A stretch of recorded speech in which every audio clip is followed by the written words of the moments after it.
Hello tanks and tankettes, and welcome to a completely serious replay. It's so serious and you're going to learn so many advanced tactics and special techniques that your head will quite simply spin. Yes, totally, that's 100% what's going to happen. Yes. Now this is Data Link 7, and this actually relates in some way to the previous replay from tanks that I put up, because as I learned after putting that up, the reason why there were so many togs around in that game, and in this one 15 togs, fully half the tanks on the field are togs right now. The April 1st event on the NA server was I think basically a free tog rental for the day, was my understanding. So lots of people taking the togs out and lots of funky matchmaking around tier 6, and so clearly anticipating this, Data Link has taken his KV-2 out for a spin. Now there's a couple of things to note here. One is that that's premium AP that he's got loaded right now, and he's only got 10 rounds, and bear in mind it's only 700 average damage per shell, so multiple shells are needed to kill a tog. So he's not going to have enough for all the togs, and half the enemy team is also not togs.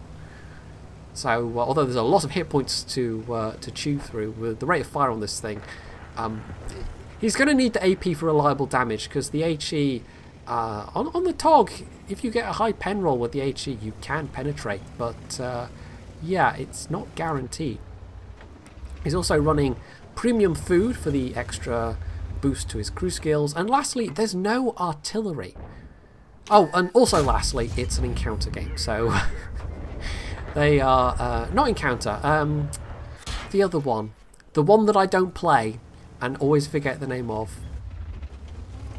Nope, it's not coming to me. Anyway, the one that's 10 minutes long. So that's the second lastly thing. Yes, yes. Nobody expects the Spanish Inquisition.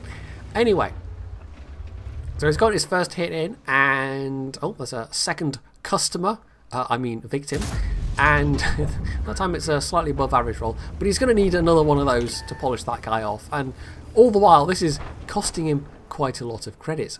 Regular AP with this 152mm gun would be more than sufficient. If he gets lucky with HE, it could pen, although when you have to put your hands or put your faith in the hands of RNG, yeah, that is not really a position you want to put yourself in necessarily. I was getting some spotting here, surprisingly. The tog doesn't have a not the tog, KV-2. I've got togs on the brain for some reason, I can't think why. The KV-2 doesn't have a great view range exactly. I mean, obviously he's going to get the benefit in that regard from having the food consumable, but still, it's a Soviet heavy tank. They're not known for their view range. Despite that, because maybe just the nature of what he's facing right now, so many togs and so many hit points, he's already gotten over 1,000 spotting damage, and it is pure spotting damage.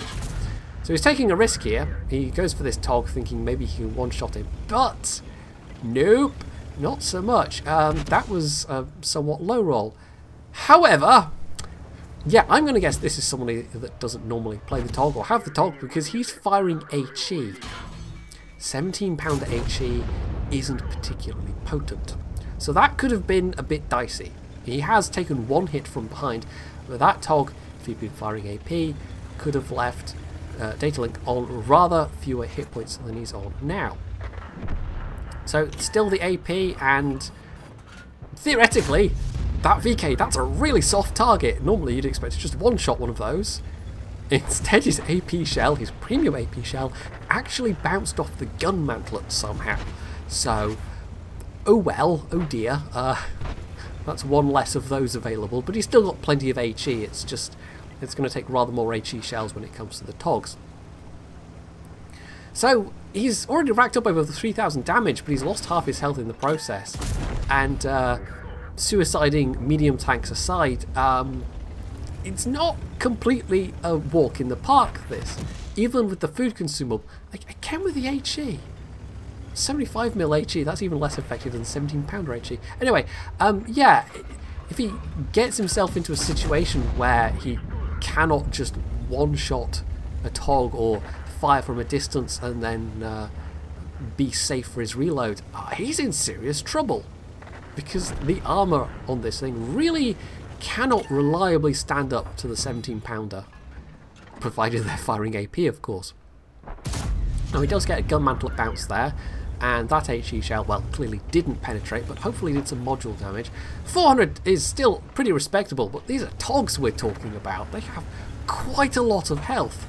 So, without the reliability of the AP penetrations, yeah, it's going to take rather more HE hits, and that's going to mean rather longer reloading. Now there's another hit from behind, which takes his engine, which is not good news. But fortunately, it seems to have been the only thing that was in a position to hit him right then. Now, this has been rather even in terms of the teams trading with each other so far. I mean, Datalink has been somewhat at the forefront, and he's now got over 2,000 spotting damage. Don't think he gets any more from this point. And he's also done over 4,000 damage himself, so I think we can guarantee this is going to be an ace tanker game, if nothing else. But there are still 3 Togs left. There's a T-67, a Hellcat, and the Hellcat could potentially one-shot him if he had a high roll, and 3 Togs. Now he's also got some Togs on his own side, and there's a Chernu that's still around as well, but everything else on both teams has died. So I think what he's thinking at this point is that we'll maybe try and draw them into the open with the cap. Oh, there goes one of his own allied Togs. But one of his allied Togs is in fact coming up into the cap behind him. So he figures maybe go forwards, see if he can spot, maybe find something else to shoot at. But something else has come to him. And with one of his remaining AP shells going into that Tog, I mean, it was never going to be enough to kill him. Well, actually, no, it might have been. No, I don't think it would have. But anyway, it didn't kill him, crucially, and so that got a bit hairy, but he got away with it. And I'm not sure if that Tog had a damaged ammo rack or a dead loader or two, but either way, his rate of fire wasn't particularly dangerous there.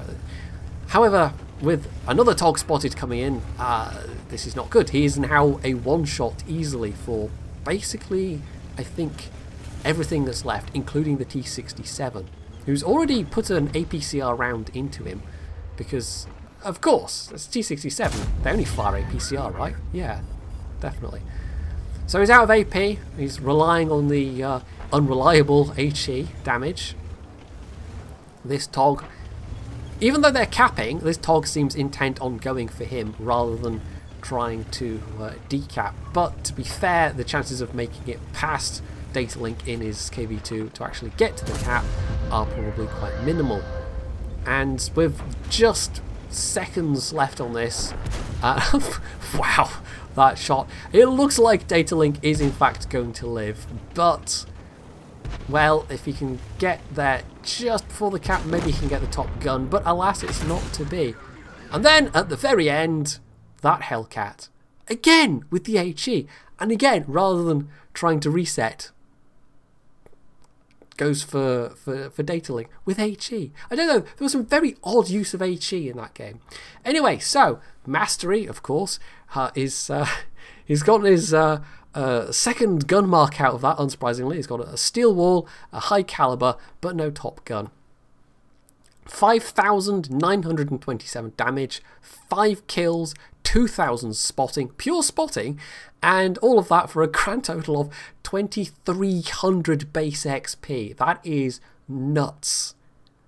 But when else are you going to get the opportunity to do something like this in a KV-2?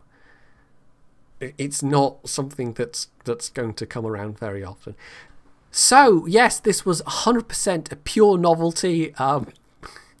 No serious gameplay whatsoever, but I mean, what to expect in a game with 15 Togs and a KV-2. So hopefully you were entertained by this as I was, and if you were, you can leave any comments below, you can hit the like button, you can sub to my channel if you haven't already, and as always, stay tuned for more.